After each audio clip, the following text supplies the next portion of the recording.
Assalamualaikum warahmatullahi wabarakatuh. Selamat pagi Bapak dan Ibu. Perkenalkan, saya Budiana. Pada kesempatan ini saya bertugas sebagai mediator dalam perkara yang sedang Bapak dan Ibu jalani.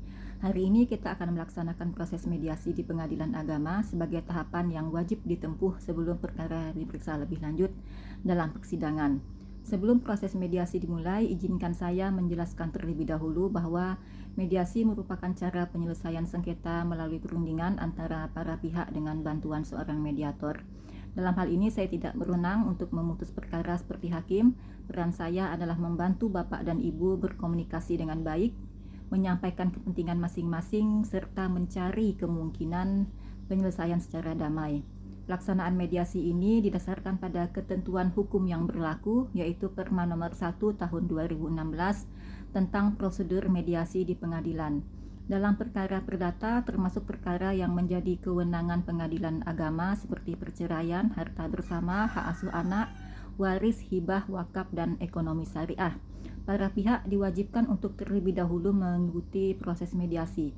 Bapak dan Ibu yang saya hormati, sebelum membahas pokok permasalahan, ada beberapa prinsip mediasi yang perlu dipahami bersama. Pertama, mediasi dilaksanakan atas dasar kesukarelaan dan itikat baik. Artinya para pihak diharapkan mengikuti proses ini dengan sungguh-sungguh untuk mencari jalan keluar terbaik, bukan hanya sebagai formalitas. Kedua, proses mediasi bersifat rahasia. Semua hal yang disampaikan dalam ruang mediasi tidak dapat dijadikan alat bukti dalam persidangan. Oleh sebab itu, Bapak dan Ibu dapat menyampaikan pendapat keberatan, harapan, maupun usulan penyelesaian secara terbuka. Ketiga, mediator harus bersikap netral. Saya tidak berada di pihak penggugat, pemohon, tergugat, maupun termohon. Tugas saya hanya membantu proses dialog agar berjalan tertib, seimbang, dan saling menghormati. Keempat, hasil akhir mediasi sepenuhnya berada pada para pihak. Saya sebagai mediator tidak boleh memaksa Bapak dan Ibu untuk menerima suatu kesepakatan tertentu.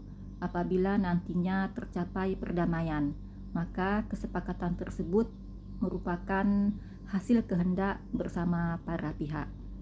Selanjutnya, saya akan memberikan kesempatan kepada masing-masing untuk menyampaikan permasalahannya secara bergantian. Saya mohon agar ketika salah satu pihak sedang berbicara, pihak lain mendengarkan terlebih dahulu dan tidak memotong pembicaraan. Setelah itu, pihak lainnya akan mendapatkan kesempatan yang sama untuk memberikan penjelasan kepada pihak penggugat atau pemohon. Saya persilahkan untuk menyampaikan secara singkat pokok permasalahan dan harapan yang ingin dicapai melalui mediasi ini.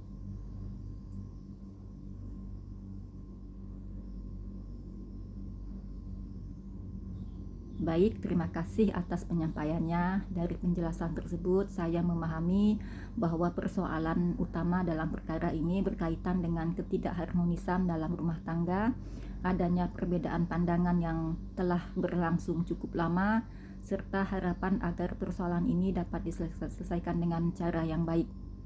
Selanjutnya, kepada pihak termohon, tergugat saya persilahkan untuk menyampaikan tanggapan, pandangan, dan harapan terhadap perkara ini.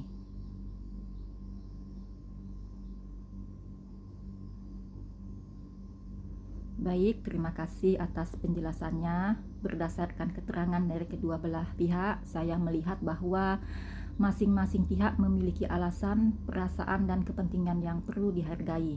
Dalam perkara keluarga, khususnya perceraian, mediasi tidak hanya bertujuan menyelesaikan perkara secara hukum, tetapi juga berusaha mencari penyelesaian terbaik bagi para pihak, terutama apabila terdapat anak, harta bersama, atau kewajiban nafkah yang harus dibicarakan. Bapak dan Ibu, melalui proses mediasi ini, saya mengajak para pihak untuk kembali mempertimbangkan kemungkinan perdamaian apabila masih terdapat peluang untuk memperbaiki hubungan rumah tangga. Maka hal tersebut sebaiknya dipertimbangkan secara matang. Namun apabila para pihak tetap berkeinginan untuk berpisah, mediasi tetap dapat dimanfaatkan untuk menyepakati akibat hukum dan dari perceraian, seperti nafkah anak, hak asuh anak, biaya pendidikan, tempat tinggal anak, maupun pembagian harta bersama. Apabila dalam rumah tangga ini terdapat anak, maka kepentingan terbaik bagi anak harus menjadi perhatian utama. Anak tidak seharusnya menjadi pihak yang dirugikan akibat perselisihan orang tua. Oleh karena itu, apabila bapak dan ibu tetap memilih untuk berpisah, sebaiknya dibuat kesepakatan yang jelas mengenai pengasuhan nafkah, pendidikan, kesehatan, serta hubungan anak dengan kedua orang tuanya. Selanjutnya, saya akan membantu para pihak untuk merumuskan beberapa kemungkinan penyelesaian. Pertama, para pihak dapat sepakat untuk berdamai dan memperbaiki hubungan rumah tangga. Kedua, apabila perdamaian dalam rumah tangga tidak dapat dicapai, para pihak dapat menyepakati hal-hal tertentu agar proses hukum tetap berjalan dengan baik. Misalnya mengenai nafkah anak, hak asuh, atau pembagian harta bersama. Ketiga, apabila belum terdapat kesepakatan pada hari ini, para pihak dapat mempertimbangkan kembali usulan yang telah dibicarakan dalam waktu yang tersedia. Untuk itu, saya ingin menanyakan kepada kedua belah pihak apakah masih terdapat kemungkinan untuk berdamai dan melanjutkan kehidupan rumah tangga.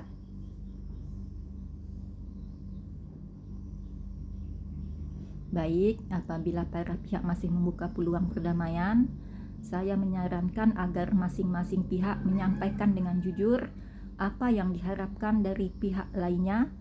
Harapan tersebut dapat berupa perbaikan sikap, komunikasi yang lebih baik, pelaksanaan kewajiban dalam rumah tangga, atau kesepakatan lain yang dapat membantu memulihkan hubungan keluarga. Namun, apabila para pihak tetap menyatakan tidak dapat berdamai dalam hubungan rumah tangga, maka pembicaraan dapat diarahkan pada hal-hal yang masih mungkin disepakati secara damai.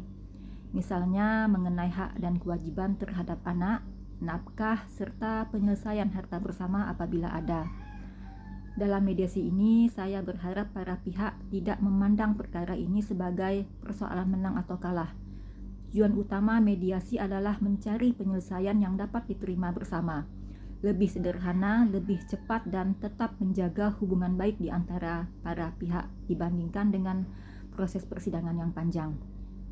Bapak dan Ibu, setelah mendengarkan penjelasan para pihak dan memperhatikan jalannya perundingan hari ini, terdapat dua kemungkinan hasil akhir dari proses mediasi.